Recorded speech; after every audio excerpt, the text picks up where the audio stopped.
Okay, so I'm gonna be making a one or not a 1x1 midair tutorial, but just a midair tutorial. 1x1's not essential in midairing, not anymore at least in today's day.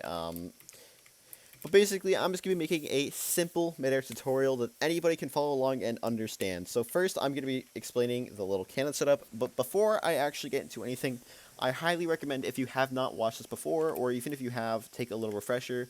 I think it's like a 5, maybe 10-minute video at most. Um, and this video won't be longer than like 10 minutes, I don't think.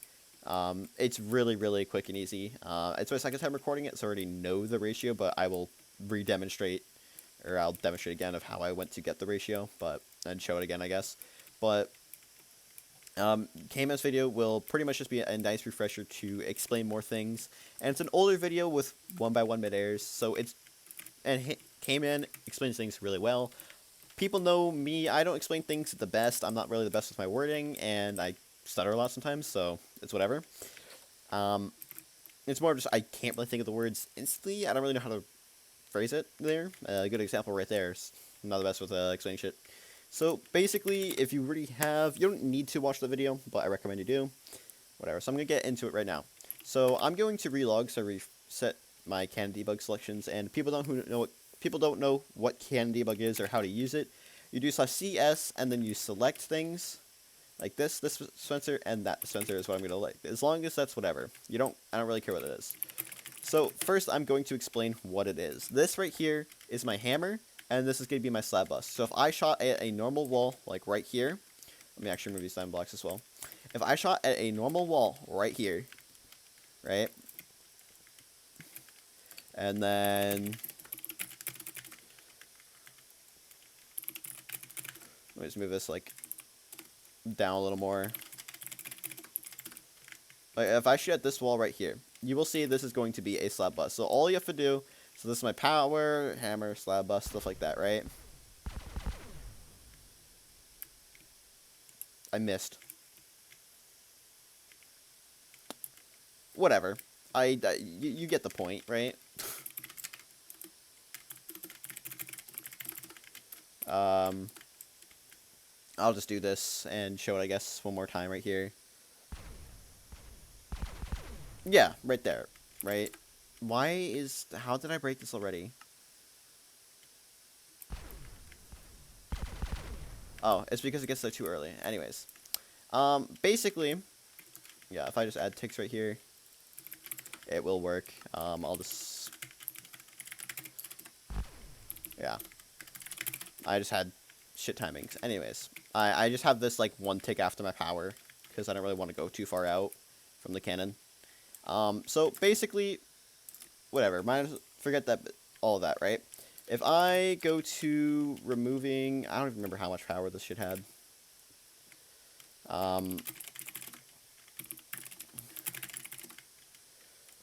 This seems like a good amount, right? So I'll have 25 power, right? I will have my hammer and my slab bus. I already selected with can debug using /c space s, and you saw that I moved them. So if I go to my hammer, I'm gonna make sure, or I'm going to my slab bus first. So I'm going to go to where it is. So now this is the location of my slab bus before I'm going to have my hammer affected in midair without a backboard, right? Basically, the way I'm going to do this is because these are timed the same, it makes it super, super easy to figure this out.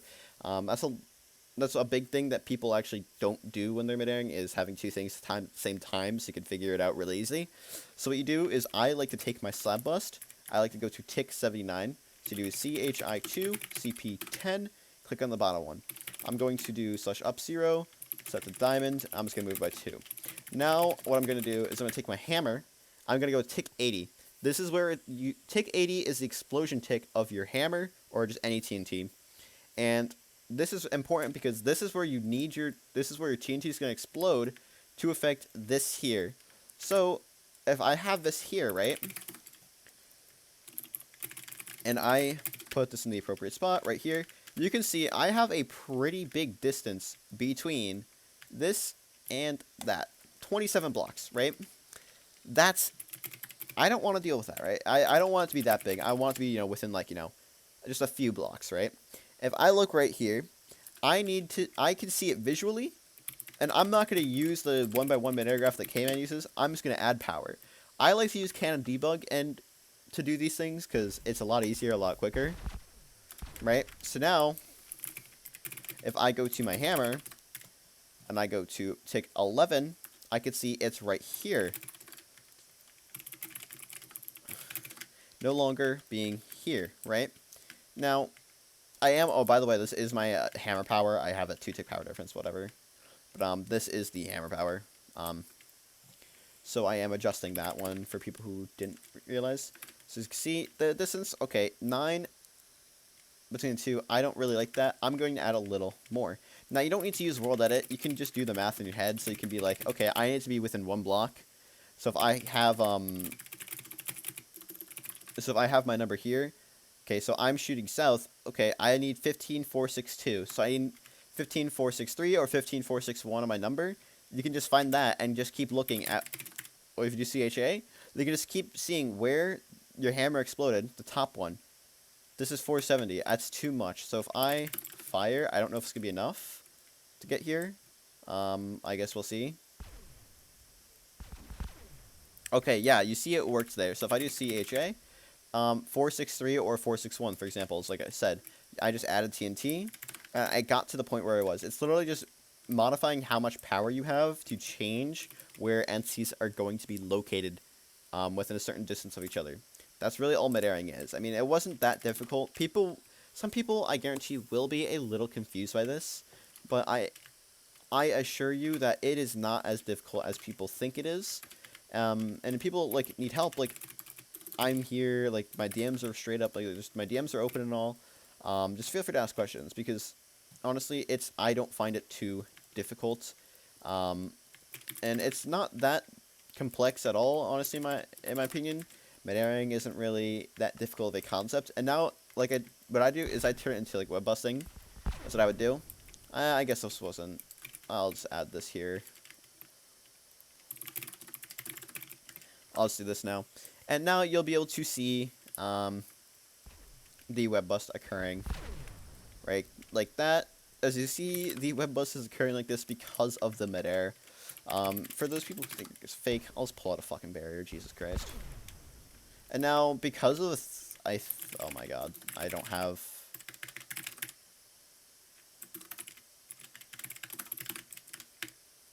Of course, I had that on. It's not even consistent, feels bad. There we go. It should stay consistent doing this way. I don't know. Hope it does. Okay, well, I guess redstone just fucked up. Whatever. Anyways, I mean, this is really all it is. Mid-airing just this. You just make a little setup like this, like I have here. And then, you know, you can... Realistically, you can just move things around by adjusting how much power you have, how much velocity things have, etc. And using Canon Debug, I mean, I showed basically how to use it a little bit. You see HI and the selection, so the ID you have, and all of that, and then CP for page. CP does not sound like something that is like that, but, you know, whatever. Anyways, I mean, like, you can view every tick, you can see velocity, things like this. Now, there's things like this here as well. So this is on, I know this is on Crystal, I don't know about One Shot, but you see things like that. Sometimes you can teleport to them. It's really, really nice. So, yeah, I mean, Canon Debug really, really helps you so much. So, I mean, that's really it. I mean, there's nothing really else to it. Now, when people think of, like, if I go to here, like the rev I used on Slapnuts, like, this wasn't, like, complex midair. I mean, it is a Canon complex. This doesn't look like a normal setup. This is, like, this is the rev I released, which is going to do the same exact thing. So I guess I'll just use this one as a good example for, like, it doesn't have to be looking complex. Like, this is normal rev. It's a normal midair. Right? It basically looks like a normal cannon. It's just a 1-tick power difference. So 1 redstone tick, so 2 game ticks. I'm weird, I count in seconds, so 0.1 for me. This is all my rev TNT. Sand, hammer, scatter, all of that, right?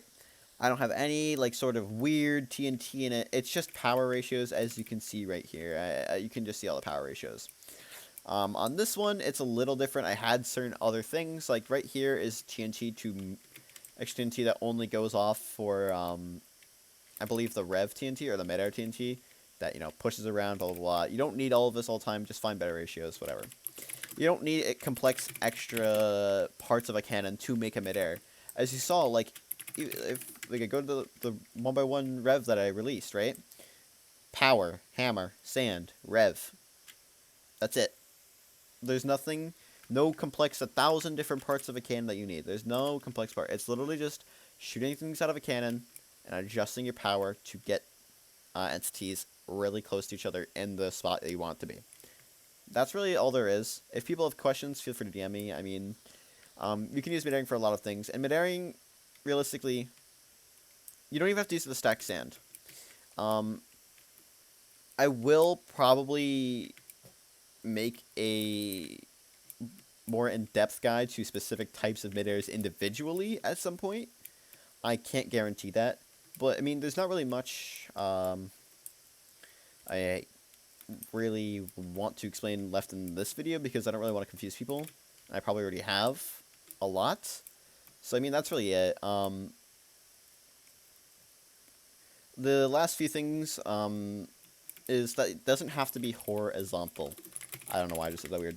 It just has to be horizontal. So, you saw this is basically horizontal movement right there. I was going left, right, straight, forward, whatever. There is reverse midairing, which is if you go here, right, so say I hit this wall, and so pretend like I'm sand, right, or pretend I'm TNT. I'm going up, I go up here, right, and let's say this is a piece of sand, right, and pretend I'm a TNT. I end up right here, I explode right here while the sand's here. This sand will go all the way down, and this will now start, this will at least have some sort of change in its velocity. It will have some sort of effect in midair where it's changing how the entity is moving, whether it's losing momentum, gaining momentum, completely counteracting it, stuff like that. All of that, right? And you can use that to even just stack doing this. So you can, right? So if I were to stack, right? So say I was at TNT, I shot, and now that sand did whatever, right? Because I exploded right here, and that sand was there. You can stack sand by doing that, which is just called the reverse midair. So this could be vertical or horizontal, these concepts too. You don't need to do really complex things or really complex ideas to do all of these things, right? There's so many different ways. And one last thing to mention is how this rev worked is where the TNT was relative to whatever entity, right? So instead of just throwing it in a random spot, you know, you want to pay attention to where things are. My sand and hammer were like right here, and my rev would be like right here or right here. It was in one of these two blocks, right? Something like that. It was relatively really, really close. So it was like, could be here, it could be here. It could be there, etc. It could be all of those like different areas as long as it affects it and makes it move the way you want it to move. That's all there really is. And like I said in a previous video of mine, a recent one of me just kind of basically going like a large rant of seriously just banning cannons because people cry and complain. Well, realistically, you can do the same exact thing. Just pretend like you're an entity without phasing. How can you move? And that's where you can, that's kind of a way of how you can think of what you want to do with a midair. Besides that, that's really all I have to say. If people have questions, I probably have said this already 1,000 times, just DM me on Discord. It'll be in the description as well. So that's it.